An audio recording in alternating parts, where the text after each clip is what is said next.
Yes banyarwandakazi nongeye kubasura nshuti bakunze wacu muzema kudukurikira umunsi ku munsi. Wowe uzemo gucyana ibiganiro n'amakuru tugenda tukugezaho aho uragiye atandukanye. Nizere ko umeze neza kandi ibintu bikomeje kuba byagenda fresh. Nyamukandagira ikoze ibintu by'amateka, ibintu biremereye cyane. Nyamukandagira ikoze igikorwa gikomeye cyane itigeze ikora mu mateka yayo. Ati bitiye gute rero? Nyamukandagira mu kibuga kikarasa imitutu igize gucya imanura abahanzi bakomeye cyane bo mu gihugu cya Uganda. Nyuma yuko iri kugenda imanura abakinyi bakomeye cyane, amatransfer agiye aremera arimo kugenda ari kwinjira mu ikipe ya APR. Ubu ngubu igize guca yifashisha abahanzi bo mu gihugu cya Uganda mu guserebura igikombe cyabo cya shampiyona cy'umwaka wa 2025. Nkuko ubibona muri screen yawe urabona umuhanzi Jose Chameleone bari bamugejeje mu cyumba cy'ibikombe cya APR, arimo gutumira abantu ko kuwa gatatu ari show ya danje ari ukwitabira ubundi tugaserebura igikombe nk'abakunzi ba Nyamukandagira mu kibuga kikarasa imitutu. Guys, utibitiye gute rero? Ku munsi w'ejo bizaba ari ibicika hariya muri stade Amahoro. Ni nyuma yuko uyu mugabo aje agataramira muri Kigali Universe agashimisha benshi abanzi bakomeye cyane bari bitabiriye iki gitaramo cye hariya muri Kigali Universe. Byari ibintu biremereye cyane, na APR na iti ugomba kugaruka hano muri stade Amahoro ukadutaramira ugashimisha abakunzi ba APR kugira ngo benjoying igikombe bishimye bameze neza cyane. Iyi ni diro iremereye cyane hano muri football, nta yindi kipe irakora ibi bintu, na APR n'ubwa mbere ikoze iyi diro ikomeye cyane mu kumanura uyu muhanzi Jose Chameleone akaza kuba yabafasha kwishimira iki gikombe hariya muri stade Amahoro. None muri stade nziza cyane umukuru wacu w'igihugu yatwubakiye ngo twenjoying twishime, APR ikamanura umuhanzi ukomeye cyane, umuhanzi rukakama uteye ubwoba cyane.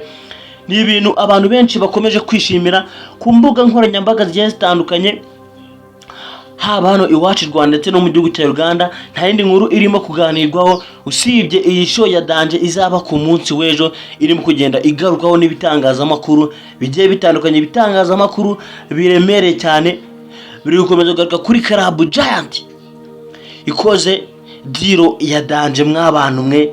Ni ibintu abantu benshi bakomeje kugenda bishimira, by'umwihariko abanyamakuru b'imikino haba muri Afrika ndetse na hano iwacu Rwanda. Niyo nkuru irimo kugenda igarukaho n'ibitangazamakuru bigiye bitandukanye. Guys, equipe ya APR nyuma yuko iri kugenda itangaza abakinyi bagomba kuyinjiramo bakomeye cyane bafite amaprofile ndetse n'abakinyi bagomba gusohokamo bari kugenda bifuzwa n'ama equipe agiye atandukanye. Ubu ngubu Nyamukandagira mu kibuga kikarasa imitutu yarekuye rokete y'abakinyi 8 hari muri APR bagomba kwisohokamo, cyangwa se abakinyi 8 batazongerera amasezerano. Abo ngabo bagomba kuba bakishakira andi ma equipe agiye atandukanye, dore ko ubu ngubu APR mu ngamba igomba kugura abakinyi 7 nyuma yuko yari yatangaje ko izagura abakinyi bagera kuri 4, ariko ubu ngubu yahise ihindura ko igomba kugura abakinyi 7 bafite amaprofile agiye atandukanye. Dore ko breaking news irimo gutangazwa, harimo kuvuga ko umunyezamu w'ikipe y'igihugu Ntwari Fiacre nawe yaba yamaje gusezera ikipe ya Kaizer Chiefs agomba kuba yekinjira mu ikipe yo APR. Club Giant muraja he ko ekipe yaje kikipe igiye guhangamura andi mekipe hano ku mugabane wa Afrika? Muraja he? Afande Dewe yaranje gusinyanya cyangwa se yagiranye abakinyi inama ikomeye cyane n'umutoza basinyaniye, yababwiye ko gahunda ari kugera mu matsinda ya CAF Confederation. Ibi bintu birasobanuka gute? Wabyumva ute wowe nk'umukunzi wa Nyamukandagira mu kibuga kumva ko ikipe ishobora kugera muri Champions League mu matsinda?